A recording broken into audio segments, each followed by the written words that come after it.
Ito na makakasikat yung viaduct ng O-Ramp to South along Osmeña Highway. Ito yun. Yung putol sa taas. So, i-continue nila yan pag nagawa na dito. Ito, mga rebar cage. Quirino Interchange, at ayun yung barracks ng Bauer. Yung mayroong tatlong bentonite container tanks. At ito yung mga rebar cage. Mayroon pang top segment na gagawin dito. So, hindi pa fix yan. Mababa pa yan, no? 10 rebar cage ang ititirik dito. Ayan, meron na silang na-drill ulit dyan dito bago magtulay. At eto na, inaayos na rin dito sa harapan ng tawid naman ng tulay. Sinimulan ko to, walang naniniwala sa paligid ko. Magandang umaga Luzon, Visayas at Mindanao at maging sa mga kababayan natin dyan sa abroad, mga OFW. Magandang umaga po sa inyong lahat. Nandito po tayo ngayon sa kabahan ng Quirino Avenue southbound at ito po yung Plaza Azul. So mag-update po tayo ngayong umagang ito mga kasikap dito po sa Skyway Stage 3 on-ramp to south along Osmeña Highway. So bago tayo magtungo doon, kunan ko po muna dito. Ito po yung Plaza Azul. So di ko alam kung anong project ang gagawin dito sa Plaza Azul. Napakalawak po yan dyan. At SMC Infrastructure po yung naglinis dyan at gumagawa, nagtanggal ng mga materyales nila dito. So ayan mga kasikap, nakuna na po natin dito. Diretso na po tayo doon. Tara, let's go! So shoutout po sa mga kasikap natin na patungo na rin ngayon sa kani-kaniyang mga pinapasukan. Yan, araw po ngayon na Biyernes, ika-5 na po na Hulyo taong 2024. Ika-7 at kalahati na po ng umaga. So kasalukuyang nagpatungo din ako ngayon sa aking trabaho. Dadaanan lang natin dito habang nagbibiyahe tayo. Ito po yung on-ramp patungong Alabang sa kaliwa, Skyway Stage 3.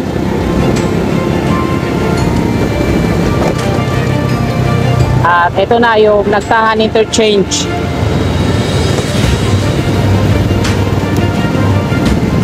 Pag kumanan kayo dyan, patungo kayo ng Paco at patungo ng UN.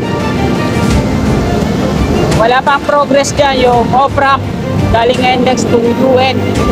Yan sa kanan, hindi muna natin pupunan ngayon. Plaza Dilaw to mga kasikap. Ito yung park sa gitna.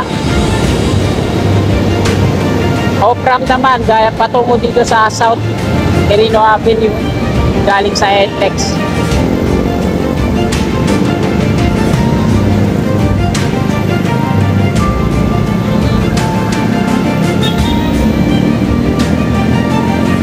At ito naman yung Pedro Willie Street from Rojas Boulevard, one way po yan patungo ng Santa Ana, Manila.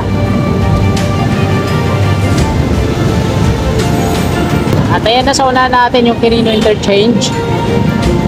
Barracks ng Bauer sa kaliwa, sa tawid, sa likod ng tenement. Sila po yung gumagawa dyan ng on-ramp to south along Osmeña Highway. So ayan po yung i-update natin. Bali, didiretso muna tayo dun sa may on-ramp, off-ramp sa may toll sa unahan.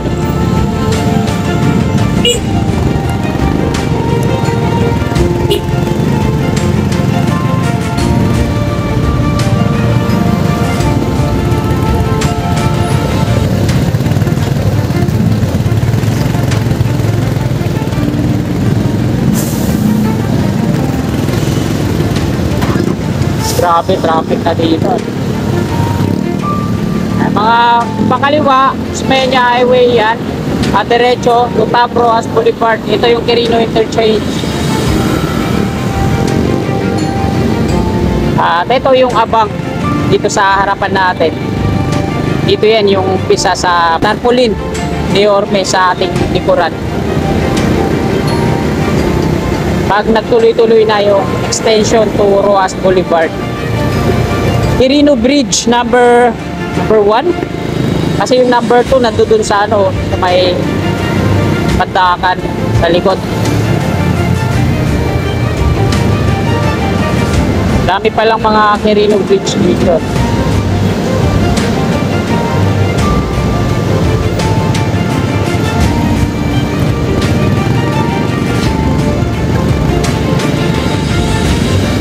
Nasa ilalim po tayo ng viaduct ng Skyway Stage 3. Ito po yung off-ramp patungong Top Ruas Boulevard. Ang Hedinaw Street na po tayo. Ayun.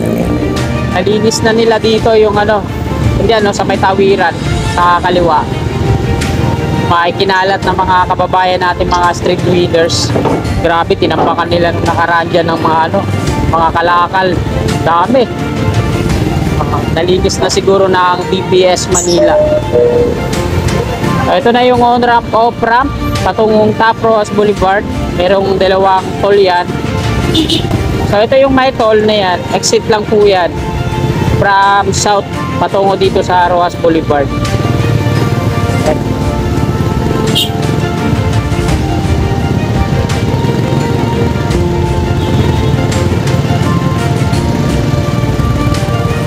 Grabe, matraffic na rin dito.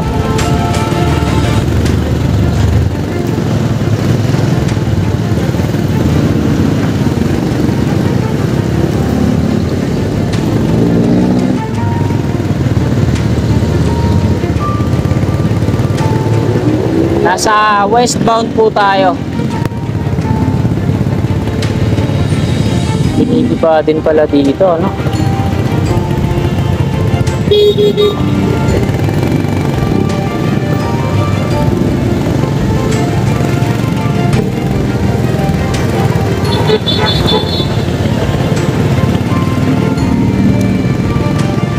No parking. Dito ako. Tagal doon.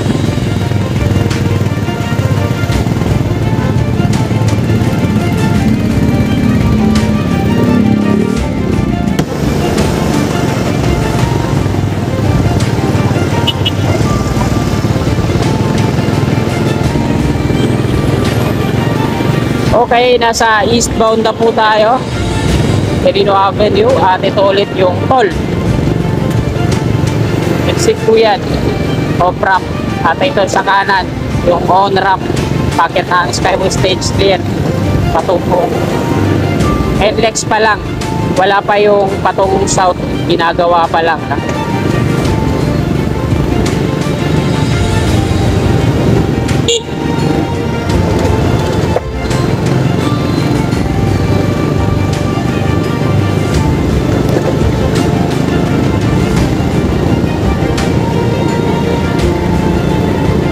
Ngayon palang ginagawa yung mga downspout dito sa viaduct ng Skyway.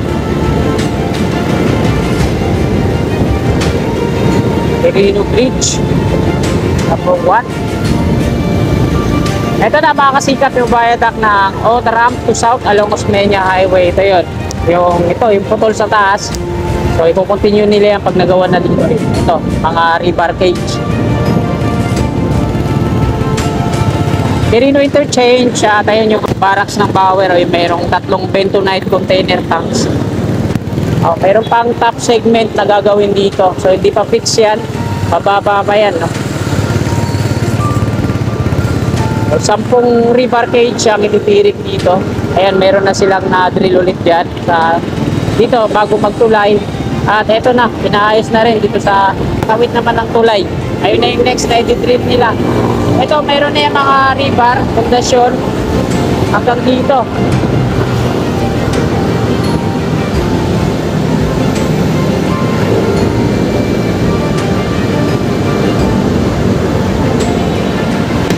So ayan mga kasikap, nandito tayo sa kaban ng Osmeña Highway, no? At ayan yung viaduct ng off-ramp. Ayan, patungo yan dito. Isa yung pababa patungo dun sa toll. At isa naman yung aakyat ulit patawid dito patungong Top Ruas Boulevard kung saan tayo nanggaling kanina sa on-ramp, off-ramp.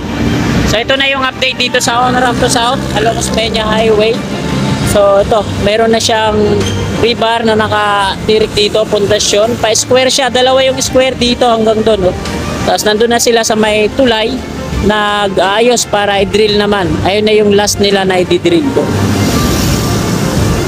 At dito yan dadaan yung viaduct nyo. Tapos dito na yan i-connect. So ito yung kuryente dito, no? Inilis na nila. Dahil nga tatamaan dito sa kaliwa, nilagay nila dito sa ilalim, sa gitna ng skyway. Ito na, nilis na nila dito, binalik na kasi hanggang dito na yun, yung pinakalas na pier. So tingnan lang natin kung madidemolish ba dito yung kabahayan sa kaliwa. So hindi naman siguro tatamaan yan ng magiging pierhead na. Ayan mga kasigap, hanggang dito na lang po itong video na to. Magandang umaga po, maraming salamat at God bless po sa ating lahat. Sulatan ko lahat ng mga blanco